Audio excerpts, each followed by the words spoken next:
ഒരറ്റത്ത് മുള്ളാൻ വേണ്ടിട്ട് മുല്ല ആര് കളിക്കാൻ തരൂ? ഇല്ല. എന്റെ പേരെന്തോന്നു? പേര് പറയാൻ മനസ്സില്ല.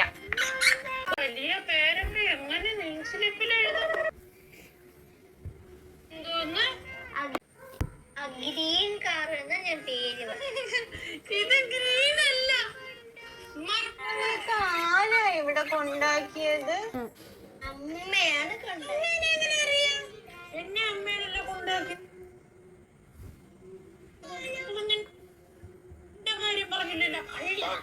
നിങ്ങളെല്ലാരും അമ്മയാണോ കൊണ്ടാക്കിയത്? എന്നെ കൊണ്ടാക്കിയത് വേറൊരാളാ. Good morning teacher. 1 2 3 പഠിപ്പിക്കണാരെന്നറിയാമോ? Good afternoon teacher. ഈ പഠിപ്പിക്കണാരെന്നറിയോ? Good evening teacher.